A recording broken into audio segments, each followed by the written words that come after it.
Am I recording? I think I'm recording. All right, welcome to Zero2 Garage. I clearly have no idea what I'm doing, but I'm going to attempt to try to make everything that I've been working on for the past year and a half, 2 years, and like this whole new RC world. Once again, something very new to me.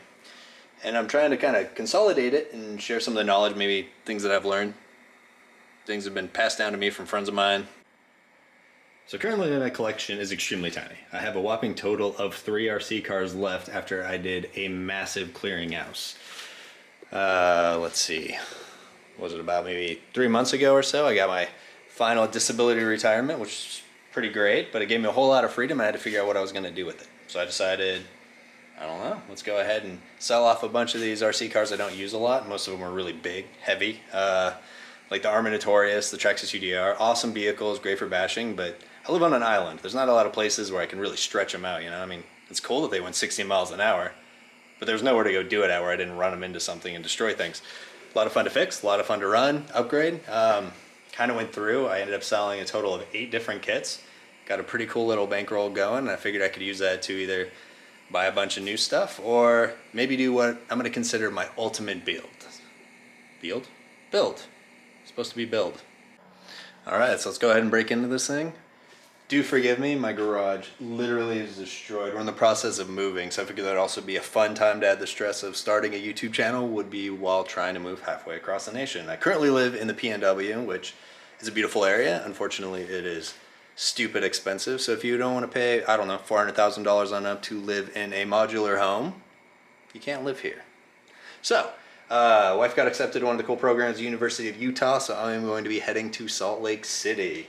And in the process, hopefully get a little bit of crawling action going on. I'm super excited to take a lot of these things out to like Moab. I went to college in Grand Junction, so it's not that far away. And it's absolutely beautiful. It'd be great to have some sunshine, maybe some vitamin D with all this COVID stuff going on. I don't know, doesn't sound like a bad idea. Get a little outdoor action finally, and plus it's a rainy season here. So I don't feel that bad about saying goodbye. So anyway, don't mind the mess. It'll all get fixed up, and plus I can start doing up on a new, mentally planning currently, but a new crawler course inside of the new house. Wish me luck. We finally closed on one right now. I'm waiting for all the details on that. But it's looking like they have basements in Utah. Basements are pretty sweet. I could have my, like I said, my own little man cave down there. And the house we're closing on has this really cool, it's technically not a bedroom because it's attached to like a laundry room, but it's huge. It's completely finished. And I've already gotten the go-ahead to make it an RC wonderland.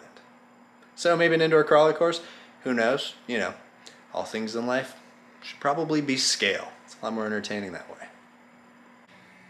All right, so for this kit build, we're gonna start out taking the RTR, do a couple run days where it's just completely stock, nothing added to it, stock servo, stock electronics, get that new Firma 40, which I'm kind of curious about. And part of the reason I got the RTR was just sort of see how this new Horizon Hobby Axial sort of like red thing coming together has improved. I started out with an Axial Yeti, which was, I'm gonna be honest, is probably the worst RC car I've ever owned. Every single time I took it out, parts on it would just shatter. Really poor quality build construction.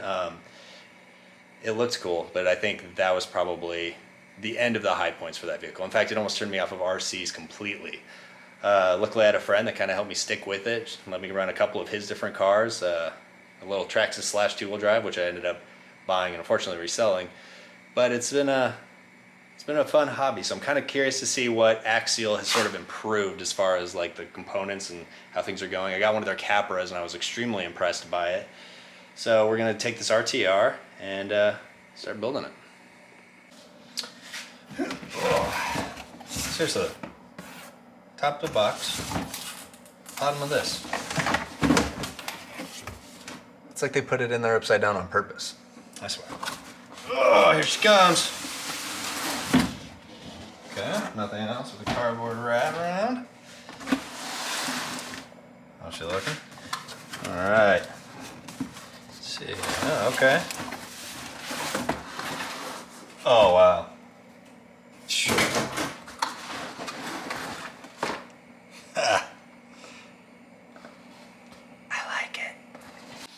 Alright, so getting all these plastics off. I have a feeling that it's going to be zip tied to the bottom. Yeah, I was gonna say. Axial's a big fan of these little suspension zip ties. It's not a bad way to do it. I think it's definitely a little bit cheaper than what they do from like the Traxxas guys that have the styrofoam, but I gotta be honest with you guys, I mean, maybe it's because I live in such a green state and the styrofoam part, but I hate dealing with styrofoam. I mean, for one, it's a total pain up here to try to recycle. It's a mess and it takes up a ton of space. That and up here, everything's required to be recycled anyway. Like you can't not recycle things like cardboard or anything like that, so which makes this hubby sometimes a little bit of a pain. All right, let's see what we got here. Anything here? Oh, it just looks like manual and triple A's. Double A's. Double A's. I was confused there for a second, but that makes sense. So this thing actually comes with receiver batteries.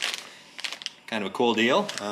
Mess with a normal and a receiver box.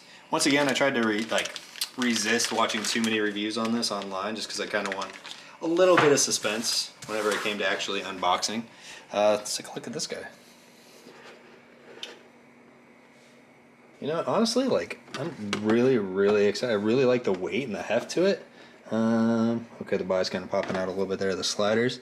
But the suspension, man, Axial's really, really stepped their game up. Remember the SCX10 too, always felt really stiff and kind of, I don't want to say cheap, but it just didn't feel like the quality that like the TRX4 had. But this thing feels, man, this thing feels great. Nice thick overlay, a little bit of window tinting. Great color too, that gray. I don't know, it might be inside, it might just be like the interior lights, but I kind of got a feeling that it has a little bit more of a, I don't know, like a, I don't want to say gold. It's like a warmer gray.